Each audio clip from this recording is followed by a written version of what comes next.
എനിക്കെതിരെ ഒരു POCSO case എന്ന സമൂഹം എങ്ങനെയായിരിക്കും അത് കാണുന്നുണ്ടാവുക? ഞാൻ സെക്സിനെ പറ്റി മാസ്റ്റർബേഷനെ പറ്റിയിട്ടൊക്കെ ഇത്രയും ഓപ്പൺ ആയിട്ട് സംസാരിക്കും. ഇപ്പം കഴപ്പ് കയറി നടക്കുന്ന അവള് പിള്ളേരെ ഇങ്ങനെ ചെയ്യുന്നില്ല. വാസു ഇവൻ ഞാൻ ഉദ്ദേശിച്ചതിനെക്കാളും തറയാണല്ലേ തത്തറ. ഞാൻ ഇപ്പം വെടിയാണെന്നോ നിങ്ങൾ പറയുന്നുണ്ടോ? ആര് പറയുന്നു? ഞാൻ കേട്ടിട്ടില്ലല്ലോ. അസൂയ കൊണ്ട് പലരും പറയാറില്ല, അതുകൊണ്ട് ഞാൻ സ്വയം പറയുന്നു. രാവിലെ നിങ്ങൾ പറയുന്നുണ്ടോ? അല്ല, ആൾക്കാർ പറയുന്നുണ്ട്. ഞാൻ ഈ സമൂഹത്തിനോടാണ് പറയുന്നത്. ഇപ്പൊ ഞാൻ 5 മണിക്ക് രാവിലെ എണീറ്റ് കുളിച്ച് ട്യൂഷന് പോയി. എന്നിട്ട് അവിടുന്ന് നേരെ BEd കോളേജിൽ പോയി പഠിച്ച് അവിടുന്ന് വീട്ടിൽ വരാതെ രാത്രി പിന്നെ അടുത്ത ട്യൂഷൻ പോയി എടുത്ത് രാത്രി 8 മണിക്ക് വന്നിട്ട് വീണ്ടും BEdന്റെ എല്ലാ വർക്കും എഴുതിയെടുത്ത് അങ്ങനെ ജോലി ചെയ്ത് ജീവിച്ച ഒരാളെ നിങ്ങൾ വേണ്ടിന്ന് പറയരുത്. അത് സീരിയസ് ആയിട്ട് ഭയങ്കര മോശമാണ്. കാരണം ഞാൻ അത്രയ്ക്ക് കഷ്ടപ്പെട്ട് ഞാൻ എൻ്റെ ജീവിതം അങ്ങനെ കഷ്ടപ്പെട്ടാ ജീവിച്ചത്.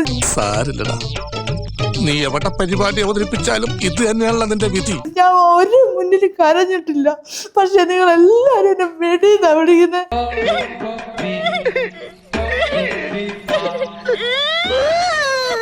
എന്തൊക്കെ പറയുന്നത്? ഇപ്പൊ എനിക്ക് വേശ്യാവൃത്തിയിൽ ഏർപ്പെട്ട് ജീവിക്കാം എനിക്ക്. അയ്യോ, എന്നിട്ട് എന്ത് പറ്റി? നമ്മളെ കൊണ്ട് അത് പറ്റത്തില്ല. അത്രയ്ക്ക് കഷ്ടപ്പെട്ട് ഞാൻ എൻ്റെ ജീവിതം അങ്ങനെ കഷ്ടപ്പെട്ടാ ജീവിച്ചത്. ഞാൻ ഒരു മുന്നിൽ കരഞ്ഞിട്ടില്ല. Flash back. ദീപക് മരിച്ചപ്പോ സന്തോഷം പറഞ്ഞ പോസ്റ്റ് ഇട്ടല്ലോ. ശപിക്കാണ്ടോ ഞാൻ നിന്നെ? ചത്താലും നീ പുഴുത്തേശാവും, ഓർമ്മിച്ചോ? ചത്താലും നീ പുഴുത്തേശാവും. അമ്മയോട് ഞാൻ വിളിച്ചു ചോദിച്ചു. അപ്പൊ എന്റെ അമ്മ പറഞ്ഞതെന്ന് പറഞ്ഞാൽ അവന്റെ അമ്മയുടെ കരച്ചിൽ കണ്ടാൽ തന്നെ അറിഞ്ഞൂടെ അത് കള്ളക്കരച്ചിലാണെന്ന്. പോത്തിന്റെ ചെവിയെ വേദോന്നിട്ട് കാര്യമില്ലാന്ന് എനിക്കറിയാം. നിന്റെ പേറ്റ് തലയിലേക്ക് എന്തെങ്കിലും ഒന്ന് അവസാനമായിട്ട് കയറുമെന്ന് ഞാനൊന്ന് നോക്കട്ടെ. പോത്തെ ദീപകിന്റെ അമ്മയുടെ എന്റെ അമ്മ പറഞ്ഞ അങ്ങനെയാണ്.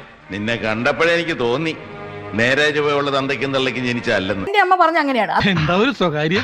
അമ്മയെ ഇഷ്ടപ്പെട്ടു എന്ന് പറഞ്ഞതാ. എങ്ങനെ ഇഷ്ടപ്പെടാതിരിക്കും? നല്ല തറവാട്ടുകാരാ, ദാനധർമ്മികളാ. അതെ, ആ മുഖത്ത് എഴുതി വെച്ചിട്ടുണ്ട്, ആർക്കും വാരിക്കോരി കൊടുക്കുന്നവളാണ്. വളരെ കുറച്ച് സെക്ഷൽ റിലേഷൻഷിപ്പേ എനിക്കുണ്ടായിട്ടുള്ളൂ. അപ്പം മകളെ, നിനക്ക് ഇത് തന്നെയാണോ പണി? അതിനകത്ത് തന്നെ എന്താ പറയാ, ഒരു തവണ സെക്ഷൽ കോണ്ടാക്ട് ഉണ്ടായിട്ട് വിട്ടുകളഞ്ഞ നമുക്ക് കംഫർട്ടബിൾ അല്ല എന്ന് തോന്നിട്ട് നമുക്ക് ഒരു രീതിയിലും കംഫർട്ടബിൾ അല്ല എന്ന് തോന്നുന്ന ആൾക്കാരെ വിട്ടുകളഞ്ഞ കേസുണ്ട്. അങ്ങനെ ജോലി ചെയ്ത് ജീവിച്ച ഒരാളെ നിങ്ങൾ വേണ്ടിന്ന് പറയരുത്. അത്